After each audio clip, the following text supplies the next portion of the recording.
Mais uma vez, o cinema brasileiro ocupa o centro do maior palco da indústria. O Agente Secreto acaba de fazer história ao receber 4 indicações ao Oscar 2026. Melhor filme, melhor ator, melhor filme internacional, além de melhor direção de elenco, categoria inédita na premiação. Pelo segundo ano consecutivo, o Brasil disputa a principal categoria do Oscar, um feito raro até mesmo entre grandes potências do cinema. O longa, dirigido por Kleber Mendonça Filho e estrelado por Wagner Moura, repetiu o feito de Cidade de Deus, último filme brasileiro a receber 4 indicações ao Oscar em 2004. As indicações de O Agente Secreto ao Oscar fortalecem uma trajetória que começou em Cannes, passou pelo Globo de Ouro e se consolidou junto ao público. Depois das vitórias internacionais, o filme registrou um crescimento de 250% nas bilheterias brasileiras e já foi visto por quase 1,5 milhão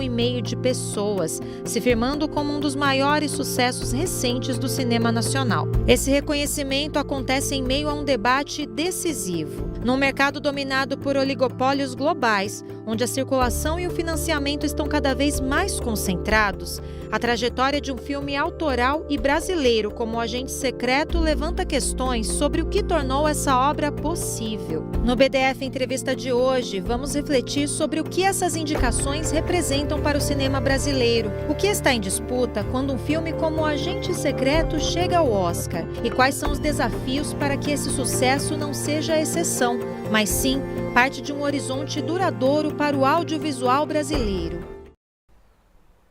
Olá, está começando o BDF Entrevista. Eu sou Luana Ibelli, muito obrigada por estar aqui com a gente para mais um papo sobre temas atuais com a visão popular que é a marca do Brasil de fato.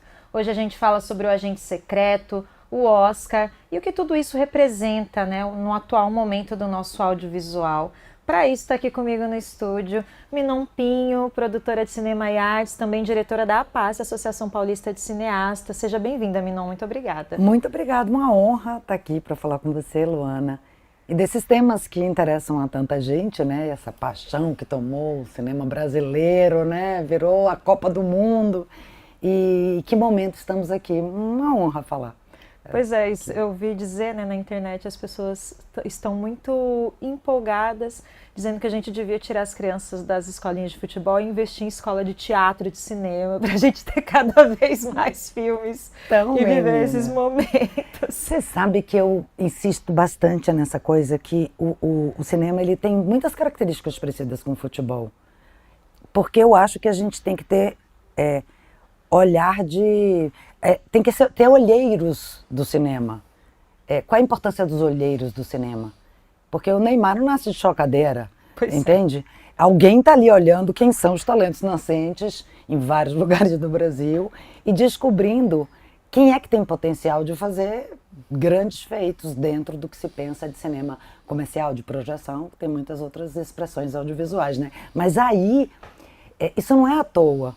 Quando você chega no grande gol, né, o grande gol que é o Agente Secreto para o país, tem esse ímpeto de Copa do Mundo, tem esse charme, a Fernanda Torres, aquelas entrevistas incríveis, o Wagner Moura, meu conterrâneo, dando entrevistas, todo mundo baba, sambando. Então isso aí é esse imaginário brasileiro que finca o valor do Brasil no panorama, inclusive na geopolítica internacional. É bonito, né? É lindo, e a gente descobrir que nós podemos fazer tanta coisa como brasileiro, né, Minon? Sim. Inclusive cinema, e faz muito tempo que a gente faz cinema bom. Então vamos começar falando do Oscar, né? São 4 indicações, um empate, né, do recorde que Cidade de Deus já tinha construído, apesar de Cidade de Deus não ter ganhado estatuetas naquela época, nós temos essas 4 indicações para lembrar quem está em casa: melhor filme internacional, melhor direção de elenco para Gabriel Domingues e melhor ator para Wagner Moura. Sim. Queria que você começasse comentando aí, né, o impacto dessas indicações, ainda mais pensando numa temporada de muito sucesso, né, de outras premiações super importantes nesse campo internacional. Sim, é uma felicidade imensa, né? O trabalho realizado, assim, pelo Kleber, mas a gente... é um crescente. Eu acho que esse filme é irmão do Retratos Fantasmas, que eu acho que é um dos filmes que eu mais amo dele, que é um documentário. Mas quem não assistiu Retratos Fantasmas deveria assistir, porque eles estão tão interconectados. São muitos acertos, né, nesse filme. E o surpreendente, para quem cresce em lugares de cultura muito forte, eu venho da Bahia, ali no Recife, mesmo no Ceará, enfim, no Sul, com suas especificidades, mas ali traz muito sabor inédito, feito de uma maneira genial, em termos de roteiro. Que elenco aquele? Talvez ganhe elenco, né? Porque eles trouxeram, é muito bem composto, é uma constelação legal, é a primeira vez que está no Oscar, né, essa categoria, quer dizer, a escolha de um elenco como um todo, que é um corpo, não é uma pessoa. E a indicação já é incrível, eu acho que vai levar estatuetas. Isso vem no roldão de Ainda Estou Aqui, né? E aí é um motivo de super celebração, mas aí a gente vai pro polêmico da coisa. Eu acho que tá muito bem colocado. Eu fui ver aquele filme iraniano, é um negócio espetacular. Como é que é? Apenas um acidente, sei lá, era apenas um acidente, foi apenas um acidente, que é incrível, que ganhou a Palma de Ouro em Cannes. Mas eu acho que essa trajetória vai longe, eu acho que a gente está nesse momento de poder, anos seguidos, ganhar as Copas do Mundo do cinema, né? É muito bom para o Brasil, é muito esclarecedor numa época política muito difícil, da geopolítica mundial, né?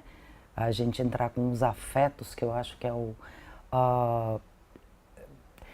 maior ativo do Brasil. Esse país tem forma de coração, esse país tem todos esses absurdos de violência, mas ao mesmo tempo tem afeto pra caramba, tem alegria pra caramba, né? Alegria é a prova dos 9, já dizia, né? Já diziam os modernistas, é o nome de um filme da Helena Inês, outra baiana. Mas dá uma felicidade imensa acompanhar a trajetória de um Wagner Moura, que veio pelas mãos de outro pernambucano, né? Que é a Máquina, né? O João Falcão. Eles todos estrearam nessa peça no início de 2000, 2001, do João Falcão, que é uma fábula. E o Wagner Moura, o Lázaro Ramos, o Vladimir Brista, e ainda tinha aquele menino Gustavo, aí vai me escapar o nome dele agora, que era pernambucano, eles faziam o mesmo personagem, que era o tal do Antônio, e eles decolaram para o Brasil ali junto com aquela peça, e estão ali há 20 e tantos anos. Então, é muito animador, assim, ver a trajetória do Wagner Moura e o preparo político, conceitual, artístico, que ele alcançou, né, no panorama internacional. Então, isso também é um orgulho para o Brasil. E a questão que todo mundo que entende de política audiovisual entra em pânico é que sim, acho que a gente vai arrebatar as estatuetas, né? A gente está num momento muito bacana, que tem várias presenças, só que isso tudo é fincado em políticas e em talentos. Talentos da direção. Atrás do Kleber Mendonça Filho tem a Emily Lescaut. O Kleber fez uma trajetória internacional prévia a esse Oscar, onde muitas pessoas conheciam ele, onde ele tinha relacionamentos com N festivais internacionais. O Ainda Estou Aqui, que tem esse talento maravilhoso de todos aqueles atores, dessa construção, desse imaginário da cisão, da gente não ter feito anistia da ditadura. O pessoal já chega de fazer filme de ditadura. Não chega, né? Estamos com 2 concorrendo ao Oscar, porque isso é uma chaga aberta no Brasil. Ninguém foi responsabilizado de fato. Essa anistia geral tem um custo. Mas a gente não consegue falar do sucesso do Ainda Estou Aqui sem falar num nome fundamental, que chama-se Rodrigo Teixeira. Então, esse cara foi para lá e virou o produtor brasileiro de maior sucesso no panorama internacional. Então, que composto é esse, né? Dessa somatória de talentos que se une ao talento do roteiro, que se une ao talento da direção, toda essa cadeia do audiovisual. Quanto de investimento é necessário em desenvolvimento para descobrir esses filmes? Quanto dinheiro é necessário de circulação em mercados internacionais para você viabilizar? São 2 coproduções. Tem muitas coisas. E o que a gente fica em pânico também com esse sucesso todo é que o Brasil é o 2º maior mercado de consumo de streaming no mundo. Então, esse sucesso brasileiro, ele chega num momento muito complexo. Por quê?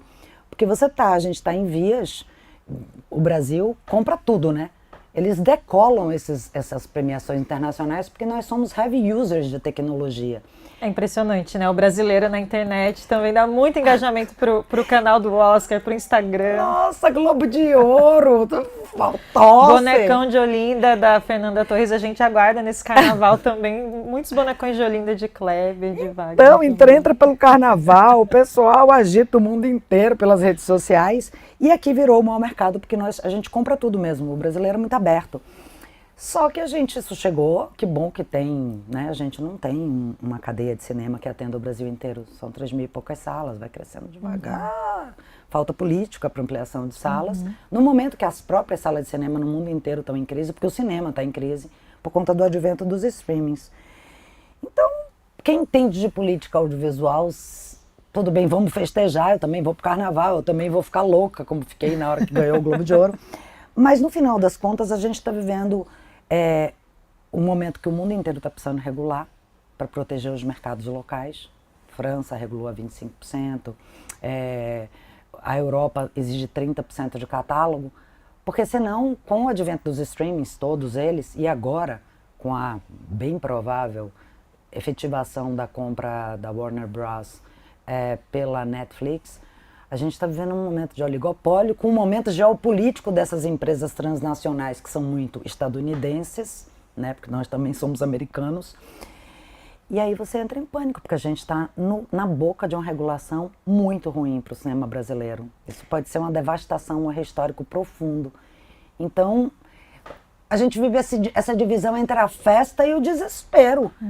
Imagina, a França regulou a 25%. A gente está caminhando para um treco entre 3% e 4%. Pois é, isso porque as primeiras propostas falavam em 12%. Aqui a gente está falando do PL do streaming, né, que foi aprovado ali em novembro na Câmara dos Deputados, está em tramitação no Senado e está sendo discutido, né, ao longo de todo esse ano passado. E agora essa discussão se reacende com o sucesso de O Agente Secreto. E a gente estava conversando aqui um pouco antes, né, Minon? Que o medo é que a gente não veja mais um fenômeno como O Agente Secreto acontecer, que lembrando, é um filme autoral, um filme que traz uma regionalidade, a gente fala essa palavra, né, porque as pessoas costumam entender, mas traz o Brasil de uma perspectiva que não é muito falada, né, que não recebe muito incentivo, e essa perspectiva está ganhando atenção internacional, e aí a gente corre o risco, então, com tudo isso que está acontecendo, Minon, da gente não ver mais trabalhos autorais vindo do cinema independente, de uma construção, porque como você citou aqui, né, Agente Secreto, ele é uma herança, vamos dizer assim, de outros trabalhos que Kleber Mendonça Filho já vinha fazendo, né, uma construção que não começa, ninguém começa com um Agente Secreto direto, né, ele começa lá atrás, com outros trabalhos, construindo narrativa, construindo a sua identidade para a gente ver esse resultado. Então a gente realmente corre esse risco com tudo isso que está acontecendo de não ver outros filmes assim serem feitos. Vamos dar um exemplo. Vamos usar o Agente Secreto. O Agente Secreto nasce de uma política que eram os núcleos criativos de 2013, 14, eu não sei se é 13 ou 14, mas ali fez-se, porque, nossa, Recife é um celeiro, né, gente? Tem Cláudio Assis, tem Gabriel Mascaro, que ganha, né? Estava lá no topo de Berlim ano passado, com o Último Azul. Recife é um celeiro impressionante. Lírio Ferreira, que veio de lá, mas já radicou no Rio. Você tem muitos talentos ali, né? Ao longo do tempo, e que se marca como uma cinematografia brasileira forte. O que acontece? Tem 3 itens aí nessa brincadeira. Então, o Agente Secreto nasce de uma política pública de desenvolvimento. É importante a gente falar de cadeia do audiovisual, né? São 3 temas que estão colocando a gente em risco. Primeiro, a geopolítica mundial. Depois, esse advento dos streamings e o Brasil sendo o segundo maior mercado em número de assinantes, fazendo uma regulação muito ruim para o cinema brasileiro e para...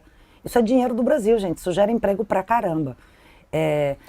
O mercado é maior do que a indústria farmacêutica, é maior do que a indústria automobilística. E primeiro, é o futuro, porque a disputa das narrativas no panorama simbólico, né? Então tem essa questão. É importante falar de mercado, né, Minon? Porque Sim. a gente, quando a gente vai para esse discurso mais conservador, o cinema, a cultura é sempre colocado como algo inferior. Por que a gente está investindo nisso? Mas isso é um e a gente está falando de cadeia, como você falou, de geração de emprego, de um mercado que alimenta muita gente, muito trabalhador no Brasil também, né? Então, são milhares de empregos gerados, indiretos, diretos, né? A gente tem essa efervescência, CLT, um negócio, a gente briga, mas está cada dia mais difícil. Mas essa movimentação toda do audiovisual, de norte a sul do país, tem essa questão da empregabilidade, tem a questão da geração de impactos em outros setores, que geram valores agregados altíssimos, entendeu? Porque para além do que é a atividade em si, hospedagem, circulação, cenário... O MIC acabou de divulgar o impacto da Lei Rouanet ali em 7, porque eles começaram a pegar as outras áreas que eram impactadas. A gente tem 3 coisas na pauta agora, que é essa potência do sistema brasileiro se apresentando no mundo, que é esse risco na geopolítica de como o Brasil se coloca, né? Porque a escolha numa regulação de 3, 4% que eles estão fazendo e com toda essa hegemonia de concentração em oligopólios mundiais, você começa a ter 2 coisas, você falou da criatividade. Uma é que você tem nessa regulação 60% do dinheiro à livre escolha dos streamers para produção brasileira independente. Só que eles que vão escolher. Será que eles vão escolher um agente secreto? Acho que não, porque aí você vai para o cinema que fala com muita gente. Então isso é mediado por algoritmo. E tem várias formas também de burlar isso, né, Minon? Porque você pode ter uma produção que ela é supostamente brasileira, mas a cadeia de valor ali também são produtores, enfim, estrangeiros. Como que funciona isso? Só porque você trouxe esse ponto, é importante a gente entender que também nesses 60% aí a gente pode perder mais também, né? Olha, tem uma coisa que a gente ganhou, que é o conceito de obra brasileira independente e produtora brasileira independente. Porque isso aqui é feito de propriedade intelectual. Quem é dono da propriedade? Essa é a pergunta. Então, quando um filme é independente, significa que uma empresa brasileira independente, de norte a sul do país, é a detentora do direito patrimonial e do poder dirigente sobre a obra. Entende? Você decide, o produtor, em diálogo com o diretor, qual é o caminho daquela obra. Essa escolha permite o nascimento de um agente secreto, do Último Azul. Porque senão você fica com outras lógicas comerciais influindo no que é essa expressão genuína da linguagem cinematográfica. Então tem isso. Então a gente nessa regulação, só para explicar para a turma em 4 itens, está garantida a produção brasileira independente sendo protegida. Só que quem vai decidir que obras vão sair serão as plataformas de streaming. Essa é a polêmica maior, porque não só você começa a entrar nos filtros de um grande poderio, como pela complexidade do streaming, poucas produtoras conseguem atender. Então você está usando uma política pública que chama-se Condecine, né, a taxação, que é a taxa para garantir o desenvolvimento da indústria brasileira, do audiovisual. Esse incentivo virá com 60% desses 3, 4% com o poder decisório das plataformas de streaming. Ninguém é contra a plataforma de streaming, todo mundo tem plataforma de streaming, eu tenho muitas, e o Brasil inteiro. Por quê? Você tem entretenimento para toda a família, mas do ponto de vista da lógica do fortalecimento da indústria brasileira, que gera todas essas alegrias que a gente está vendo aí, é muito importante que a gente siga as políticas que a gente conquistou a peso de sangue. Então, quando você pega a Fundação Dancine, né, Agência Nacional de Cinema, que é um orgulho, uma coisa que a gente tem que lutar, a instalação do Fundo Setorial do Audiovisual, que é esse fundo que olha essa regionalidade, na hora que você joga 60% da decisão de investimento e dos recursos na mão do streaming, mesmo sendo produção brasileira independente e com a taxação, uma taxa tão baixa para o tamanho do mercado brasileiro, isso significa que você está pegando o dinheiro que está sendo explorado aqui no Brasil e remetido para fora, porque fora Globoplay, sei lá, SBT, tem a Record, mas o mercado hegemônico é das plataformas estadunidenses. Então você começa a emitir um dinheiro e deixar pouco aqui. E esse pouco que você deixa aqui, você joga na escolha dos streams. E daí você não entra no Fundo Setorial do Audiovisual, isso tem prejuízo para os estados, isso tem prejuízo para essa linguagem livre cinematográfica que produz esses grandes ativos que circulam o mundo, e tem a questão da janela cinematográfica. Então a gente vive de vendas de propriedades intelectuais pelo mundo. Então o agente secreto agora está aumentando, como vocês colocaram ali no início, Muito mais gente está indo ver porque recebeu 4 indicações ao Oscar. Isso não está acontecendo só no Brasil. Isso está acontecendo no mundo inteiro. Agora, você falou disso, é legal a gente dar um exemplo, Minon, porque aconteceu parecido com O Homem com H no passado, né? Que foi um filme que começou a fazer muito sucesso nos cinemas, as pessoas começaram a assistir, mas só que ele foi para o streaming muito cedo, não deu 2 meses do filme nos cinemas, e houve toda uma discussão disso também. Porque não está regulamentado. Então. Não tem quem coloque regra. E é claro que as plataformas de streaming estrangeiras nacionais, elas são players do mercado. Tem o produtor, tem o criador, tem o distribuidor. Só que a gente tem que proteger o cinema. Porque esse dinheiro de bilheteria, ele movimenta essa cadeia que a gente está falando. Tem Claro 100 que a gente, anos isso. claro que a gente 120. quer assistir um filme mais barato. Você já paga ali uma mensalidade de, sei lá, no máximo R$45. Sim. Toda a família vai assistir. Se você for com a sua família no cinema hoje, você vai pagar, cada pessoa vai pagar o ingresso. Nem todas as pessoas vão conseguir ver, né? Às vezes o filme não está bem distribuído em todo o território. A gente entende isso. Por outro lado, a gente não pode adiar ter uma janela mínima ali de exibição para garantir essa renda. E depois esse filme pode ir para o streaming, né? Acho que a gente não está falando aqui de que o filme não vá para o streaming para que mais pessoas possam ter acesso. É a forma como isso é feita. É disso que você está falando. É disso que eu estou falando. O Ted Sarandos, da Netflix, chegou a decretar o fim do cinema. Não, agora vocês vão ver na telinha. Só que esse lugar de imersão e essa cadeia, isso quebra a cadeia, não existir o cinema. Eu acho que o cinema não vai acabar nunca, como o vinil não acabou. Mas ele ficar muito mais fraco é muito ruim. Por quê? Porque você tem a cadeia, o ecossistema audiovisual. Criação, produção, distribuição, exibição e a cauda longa, que é quando você começa a vender para a televisão, para os streamings. E para compor essa cadeia, você vê que eles começam agradecendo a Neon, né? Lá, primeira... Quer dizer... Isso é um elo da cadeia internacional e que tem também as cadeias brasileiras, que para isso acontecer tem que se sustentar. Na hora que você não deixa a margem, porque todo mundo vai ver no streaming, por que não esperar mais um pouco? Sabe o que acontece com essa janela tão pequena? O cinema não vira para poder... o cinema vira um sistema, a circulação cinematográfica desses filmes, eles viram apenas propaganda para o streaming.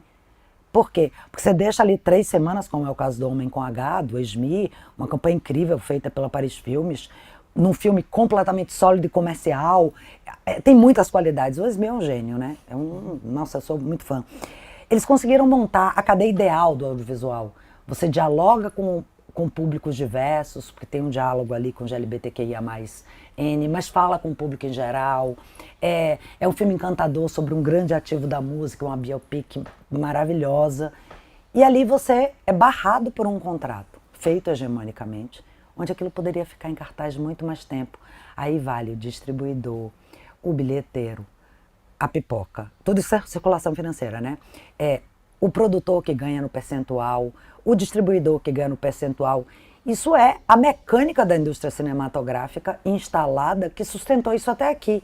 Na hora que você tem poucas pessoas fazendo isso, e você tem um país como o Brasil se colocando na...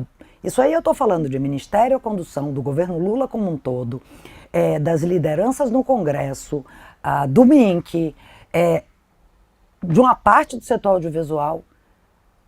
Não tem condição do mercado exponencial como está o Brasil, com tantos talentos, fazer uma regulação tão vergonhosa e que terá impactos absurdos no futuro.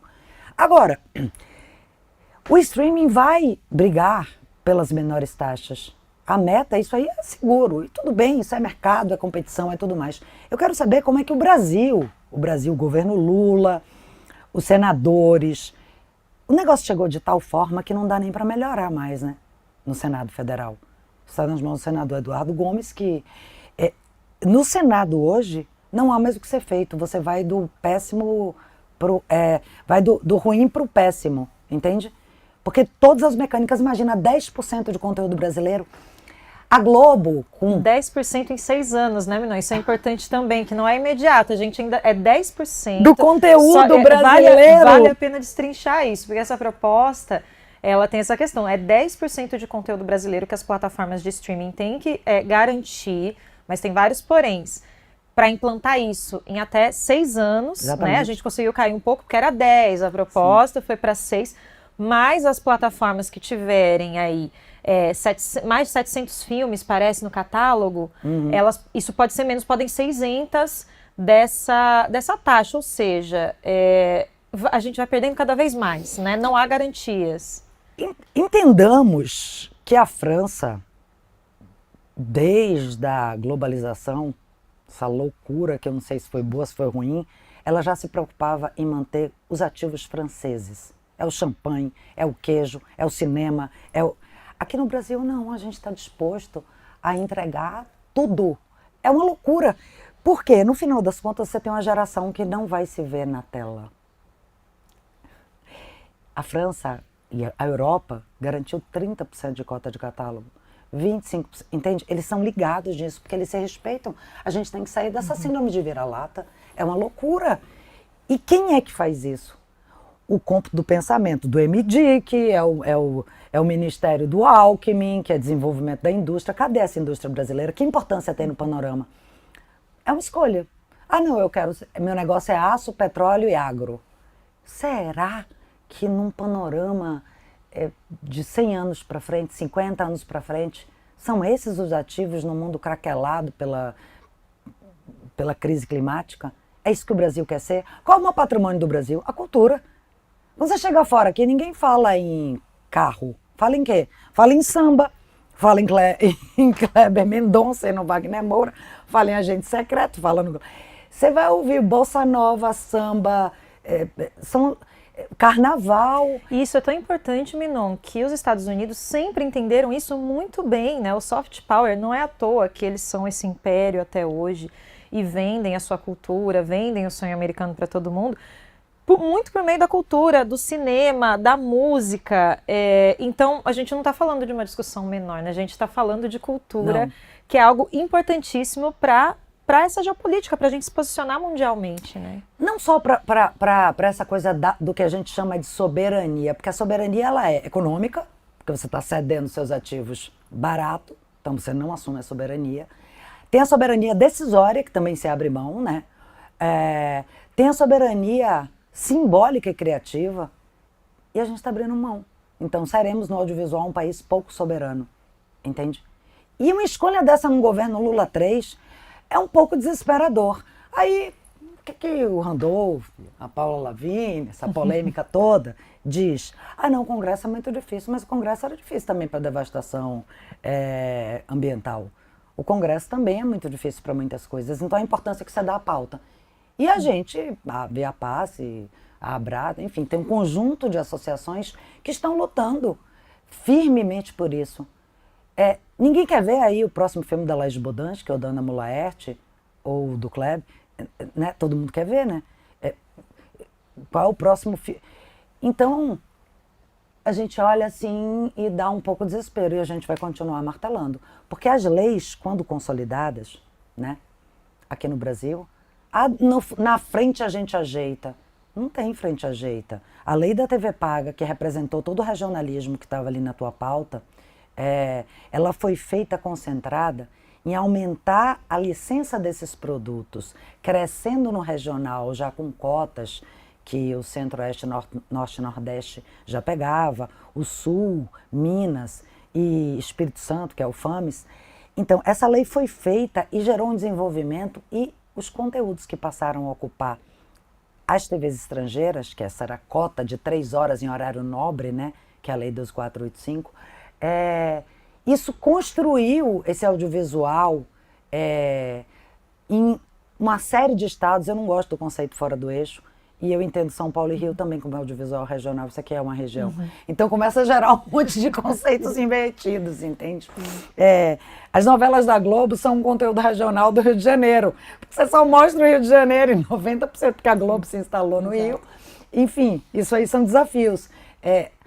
Mas tem o Glauber Rocha, hoje tem uma menina chamada Rafaela Camelo, que fez um filme tão espetacular, que é de Brasília, Natureza das Coisas Invisíveis, ganhou o prêmio em N festivais. Esta lei criou isso tudo. Essa outra vai virar subserviência, porque eles nem precisam investir no tal audiovisual regional. Os streamings vão escolher 60% do recurso que eles precisavam deixar para a indústria nacional, tá? à sua livre escolha, contratando um número pequeno de produtoras. Isso não tem nada a ver com o que o governo Lula disse que ia fazer das políticas audiovisuais brasileiras. A onda era política afirmativa, uma coisa importantíssima num país formado por uma população de 56% de negros, né? Já dizia Sueli Carneiro, num país onde o audiovisual indígena é meta e olhar decolonial, num país que você tem um filme de Recife, com a cultura de Recife gritando com as pernas cabeludas, e toda aquela coisa charmosa e que encantou o mundo. Gente, então, como que a gente vai... O discurso do Mink, ele é democratizante, regionalizante. Só que o que está sendo praticado no streaming não é. Então, eu acho que a gente tem que fazer uma sessão de terapia, pensar para onde vamos, entende? E acho que tem que... Eu não sei o que vai ter que acontecer. É veto, é MP do Lula, é um pacto do governo Lula com o cinema que está lhe dando tanta projeção internacional, com, para 2027, se não der nesse ano de eleição, de rever essa vergonha que vai ser regulamentar um mercado, segundo maior mercado do mundo, a 3%, 4%. Sério? Há de haver, então a gente começou com 12 indicação do Conselho Superior de Cinema, o setor e o Mink pactou 6, e isso já está caindo para 3. Aí diz, um rio de dinheiro para o fundo setorial, isso vai gerar, eu já fiz esse cálculo 20 vezes, com os contingenciamentos vai gerar um edital de cinema, ou um edital de desenvolvimento, são 200 milhões de reais para um país com essa dimensão que está entregando essa quantidade de ativos. Sério? É desesperador. E a gente vai gritar porque é muito ruim. A gente vai se ver cada vez menos, então, nas telas, né, Minon? O que a gente perde quando a gente se vê menos? Você falou de toda essa perspectiva regional, né, que é tão importante, e tudo caminha para que a gente, seja visto por um olhar de fora, que tem um poderio econômico e político gigantesco. Como que você avalia isso? Fiquei me lembrando de Cangaço Novo, que é um selo original da Amazon, né? Que é um sucesso que decolou a Alice Carvalho mundialmente. Aliás, essa mulher é incrível, maravilhosa, genial. Sempre bom citar. O problema não é só o conteúdo regional, é o conteúdo regional visto por uma escolha de propriedade americana, beleza? Então, assim, quem é o detentor dessa obra? Não são os brasileiros, é a Amazon. Veja, a Amazon pode fazer o Cangaço. Que bom que a Amazon fez o Cangaço Novo. Que bom que fez Dom, que é aquela série maravilhosa do Breno Silveira, que nos deixou há pouco tempo, que é um negócio do Rio de Janeiro, sobre o tráfico muito intenso ali, com uma história bacana. Não, tem aquela série acho que do Carlos Santana, da Netflix, que trabalha todos os ícones do folclore brasileiro. Tem a Cuca, sim, tem a Sereia, tem a Iemanjá, tem... O problema é quem detém o controle dessas narrativas, né? E tudo bem que eles façam, mas é preciso... E que tudo bem que os streams estejam no Brasil. Eles somam, sim, muito. Geram ativos maravilhosos, têm muito conhecimento. É como a gente protege a nossa indústria e nossa criação e nossa soberania criativa, cultural, econômica no meio desse ecossistema. Basicamente é isso. Por outro lado, o que também está um pouco assustador, eu escrevi um artigo em agosto para o Tela Brasil, que é "O inferno das políticas audiovisuais brasileiras está cheio de boas intenções", onde a gente faz uma avaliação de como que essas políticas estão sendo implementadas para além do dinheiro que tem que vir do streaming. Como que está sendo usado o dinheiro para arranjo regional, essa cadeia está bem atendida, tem política para documentário, tem política para animação, tem política para ficção. Como que esse fundo setorial e editais únicos estão fazendo os indutores de política? Isso vale para educação, isso vale para saúde. Você tem que ter indutores da sua política audiovisual. A gente quer chegar aonde no documentário? A gente quer chegar aonde na animação brasileira, que é incrível? A gente quer chegar aonde na ficção? Aqui o Agente Secreto é um filme ficcional, Ainda Estou Aqui é um filme ficcional. Quanto que a gente vai investir na emergência dessas histórias poderosas, desses roteiros. Quanto que a gente vai proteger e ampliar essa cadeia cinematográfica para fortalecer essa indústria? E está muito ruim, entendeu? As ideias são muito boas e as implementações estão muito complicadas ao longo desses 3 anos. Tudo bem, a gente vem da história de Bolsonaro, que detestava o cinema, que perseguia artista. Então, esse desenho todo estava muito ruim. Eles fizeram várias coisas para melhorar, mas ainda está muito aquém do potencial do cinema e do audiovisual brasileiro como um todo. Desde as novelas verticais, passando pelas séries para streaming, passando pelas séries para TV, passando por todos esses novos formatos, passando por diálogos com games. Enfim, esse corpo do audiovisual brasileiro, a gente precisa ter um plano, e esse plano, para ser executado, precisa de indutores. Ao olhar o resultado das políticas, tem muitas ideias e pouca mecânica para alcançá-la, né? Como é que a gente chega num sistema onde você tira jovens da educação aptos a interpretarem textos? Isso é uma mecânica da política pública educacional de um país. Então, eu acho que a gente está num ótimo momento internacional para a gente fazer um esforço muito grande de construir os indutores certos para que a gente tenha muitos agentes secretos, muitos O Último Azul, muitos Ainda Estou Aqui, sabe? Porque é um momento glorioso mesmo desse cinema e está todo mundo feliz. E eu acho que isso é uma inspiração para o governo Lula repensar os caminhos com os quais está conduzindo esse grande ativo, que é o panorama audiovisual brasileiro com toda a sua criatividade. Essa coisa que toca todo mundo, né? Tem tanto afeto, tem tanta dor, essa é a nossa história. Tem tanta dor ali, né? Tem tanto resquício, né, nesse filme que está indo para o Oscar agora, que nos faz nos entender enquanto nação, construir novas esperanças, né? Trata-se disso.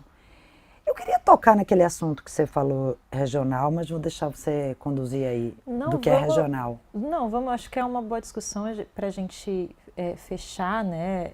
Porque essa não é uma discussão banal, né, Minon?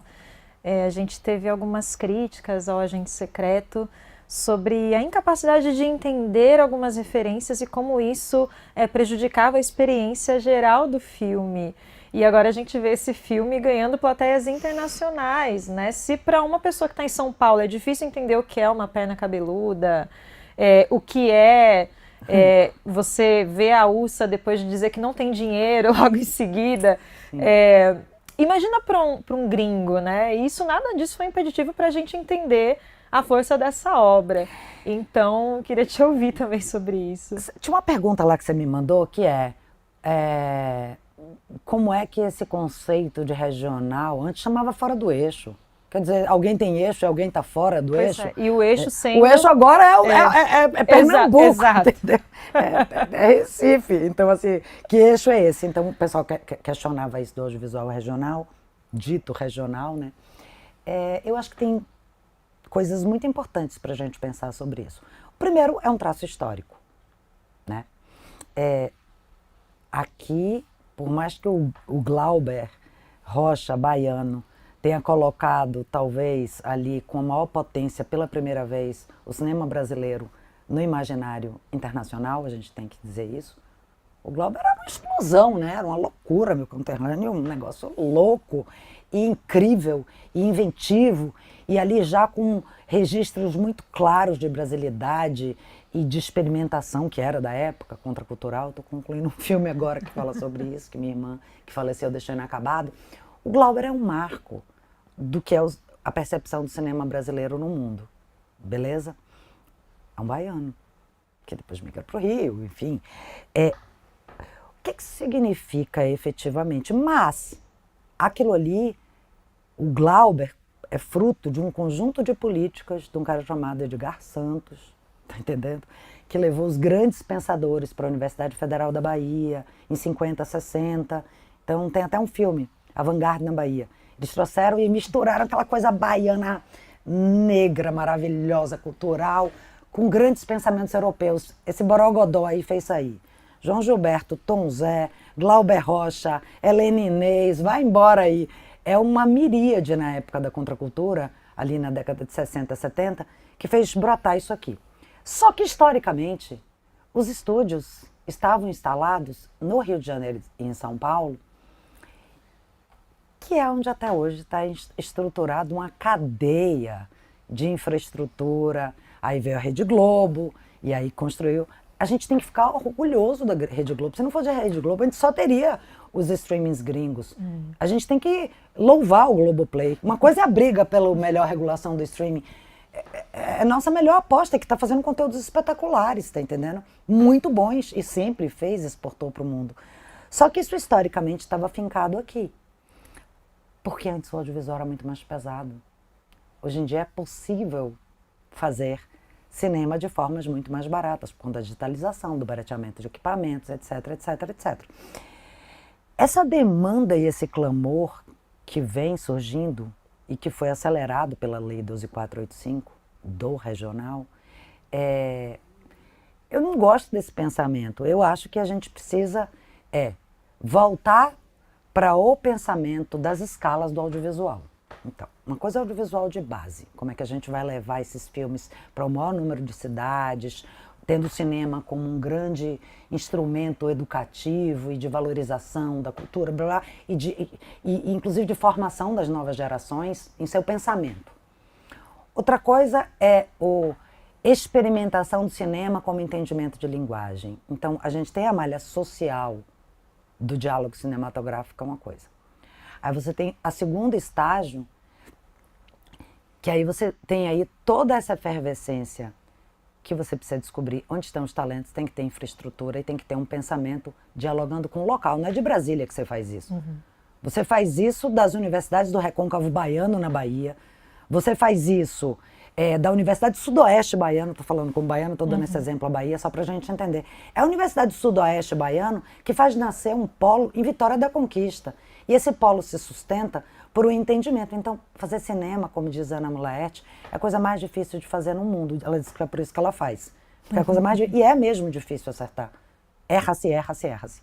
Então, a gente tem que pensar onde é que estão nossos polos. Porque você não pode agora querer ignorar os polos instalados de Rio e São Paulo. Você tem que trabalhar para abrir outros polos, tendo o audiovisual como vetor de desenvolvimento da nova indústria Brasil. E daí você não adianta você tentar montar no meio do agro. A gente tem o Oeste outra vez, que também fez um super circuito internacional. Onde é que está esse audiovisual de Brasília? Quanto Brasília e o DF vão investir nisso? Quanto que Goiânia vai investir nisso? Universidade, infraestrutura, subsídio, investimento. É muito maior do que isso. Quantas universidades, quantas produtoras, como é que eu vou formar essas produtoras, como é que eu vou criar esses roteiristas, como é que eu vou descobrir quem são esses cineastas expoentes, como é que eu vou investir nos curta-metragens, que são mais baratos, para descobrir qual é a próxima Carolina Marcovitch, que fez Pedágio, que fez, como é o nome do outro filme dela, agora me escapou, eu era melhor name dropping antes do Covid. Pedágio e, como é o nome do outro filme? Maravilhoso, Carvão, voltou. Isso tudo é preciso investir onde há vocação, vontade real identificada daquele Estado e daquele ecossistema audiovisual de se tornar um polo criador potente e que pode ser para prestar serviço para a Netflix, para o Amazon, para o Globoplay, pode ser para fazer seu cinema independente, pode ser para montar um polo de animação, de prestação de serviço de animação para o mundo. Agora, não se faz isso só de chocadeira. É preciso indutores regionais, é preciso um pensamento Brasil e, claro que a gente volta para o Leão Tolstói, para ser universal canta sua aldeia.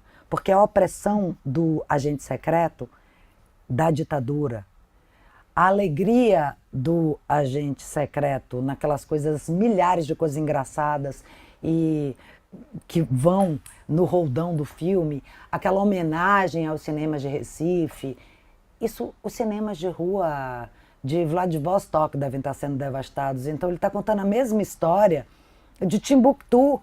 Onde é que está esse cinema no mundo? Quando ele fala do fechamento dos cinemas de rua, ele está falando do local, mas ele está falando do global. E isso é um mito. E tem tantas histórias no Brasil, como você falou, né? Imagina cada estado descobrindo um polo, descobrindo uma forma de história. Quantas histórias universais a gente ainda pode distribuir para o mundo, Minon. E eu sou entusiasta disso, eu quero saber o que está fazendo no Pampa. Entende? Eu também, seria maravilhoso, é o que a gente quer ver, Minon. Claro. Quero te agradecer por essa conversa. Que bom.